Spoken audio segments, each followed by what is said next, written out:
Good morning. My name is Greeshma. I am from Department of Biotechnology. Today we will be discussing the production of cheese making. That is industrial production of cheese making. As we all know, cheese is a fermented milk product and it is prepared worldwide from the ancient time itself. So cheese can be defined as defined as a consolidated curd of milk solids in which milk fat is enwrapped by coagulated casein. That is the definition.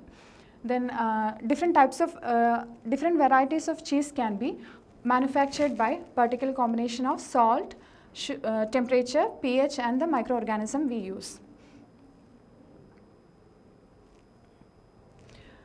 Then the cheese can be prepared by using pasteurized milk or raw milk.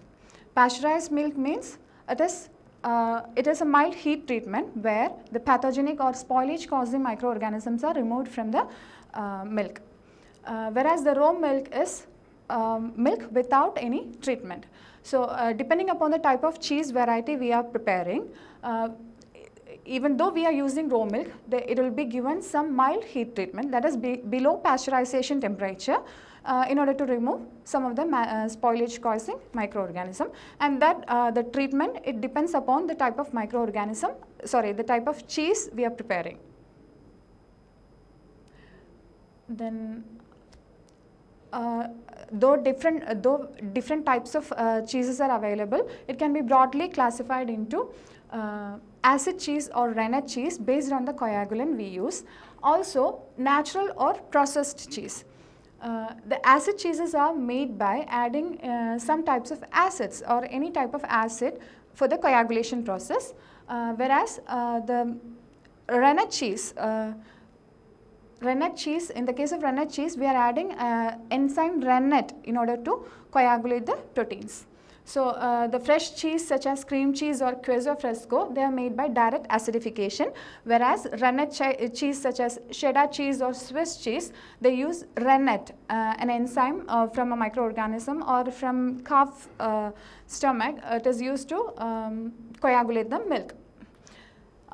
Then in the case of natural cheese, it is made directly from raw milk, and the processed cheese is made using adding ingredients, that is some other compounds which can improve the texture or smell or the melting properties or to increase the shelf life.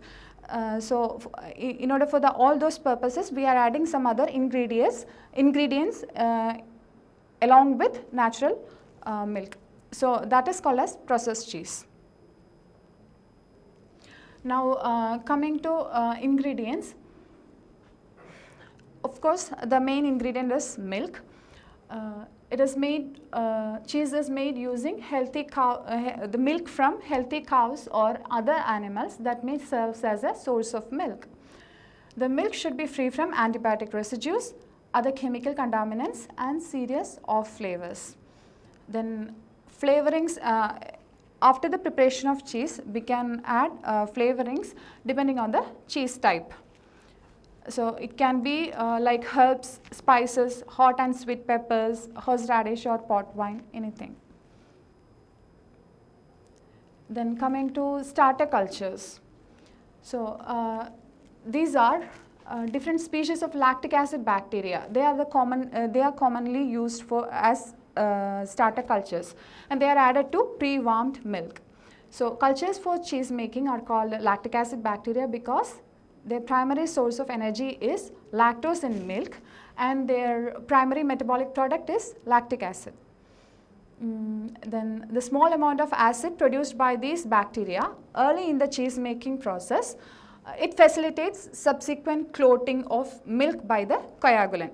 That is, these starter cultures, they help coagulation process. Furthermore, these starter bacteria, they become a part of the finished cheese and they contribute to the flavor. During the ripening process, they contribute to the flavor or texture of our cheese. The metabolism of the starter cultures contribute desirable flavor compounds and help prevent the growth of spoilage organisms and pathogens. So the typical starter bacteria includes, that is for example for starter cultures, it includes Lactococcus lactis or Lactococcus cremoris, then Streptococcus salivarius and Streptococcus thermophilus, then Lactobacillus delbrueckii, Lactobacillus bulgaricus, then Lactobacillus helveticus, etc. There are different types of microorganisms. These are the common ones we use. Then there are adjunct cultures. These are used to provide or enhance the characteristics, flavors and texture of cheese. Common adjunct cultures added during manufacture include Lactobacillus casei, Lactobacillus plantarum for flavor in cheddar cheese, or the use of Propionibacterium fridaniaceae for eye formation, that is for the appearance. Swiss cheeses are different. There are different types of Swiss cheeses with different appearances. So for the appearance formation, different types of microorganisms can be used. Now the coagulant. The type of coagulant used depends on the type of cheese desired. For acid cheeses, an acid source such as acetic acid, that is vinegar, the different forms use, the acid present in vinegar, acetic acid, or gluconol delta lactam, which is a mild food acid. It is common. These are the common acids used for acid coagulation. In the case of rennet cheese, calf rennet, that is enzyme extracted from calf intestine or calf stomach, or nowadays we are extracting it using fungal strains, Muca mihae, different types of fungal organisms like Muca mihae are used to extract enzyme, that is rennet enzyme from them. Then calcium chloride is sometimes added to the cheese to improve the coagulation properties of milk. Now the different steps involved in cheese processing. First of all, we need to standardize the milk, then pasteurize or heat treat the milk, then cool milk, and next it should be inoculated with starter and non-starter bacteria, and it is allowed to ripen. Then acid rennet and form acid or rennet and formation of curd, then cut curd and heat them. This step leads to draining of whey, then texture formation, texture curd, and then salting, that is addition of dry salt or brine. Then form cheese into cheese blocks, and that leads to storage and aging purpose. Finally, packaging. These are the stepwise preparation, the different steps involved in cheese making. So first of all, standardize milk. As we already said, we need here, that is in to standardize milk means we are optimizing the protein to fat ratio to make a good quality cheese with high yield. Then next step is pasteurization or heat treatment, and depending on the desired cheese, the milk may be pasteurized or mildly heat treated to reduce the number of spoilage causing microorganisms and to improve the environment for the starter cultures to grow. Some varieties of milk are made from raw milk, so they are not pasteurized or heat treated. So these are all already discussed. And cool milk. Milk is cooled after pasteurization or heat treatment to 32 degrees Celsius to bring to the temperature needed for the starter bacteria to grow. If raw milk is used, the milk must be heated to 32 degrees Celsius. That is the optimum temperature or the apt temperature for the growth of starter culture used. The fourth step is inoculate with starter and non-starter bacteria and ripen. The starter cultures and any non-starter adjunct bacteria are added to the milk and held at 32 degrees Celsius for 30 minutes for ripening. The ripening step allows the bacteria to grow and begin fermentation, which lowers the pH and develops the flavor of the cheese. And this helps for the coagulant to act. So that is the next one. The rennet is the enzyme that acts on the milk proteins to form the curd. After the rennet is added, the curd is not disturbed for approximately 30 minutes, so a firm coagulum forms. So, if we are not using rennet or we are using acid, any type of acid, the process is same, but we are adding acid in that case we are adding acid, and here we are using rennet, the enzyme. Then the sixth one is cut curd and heat.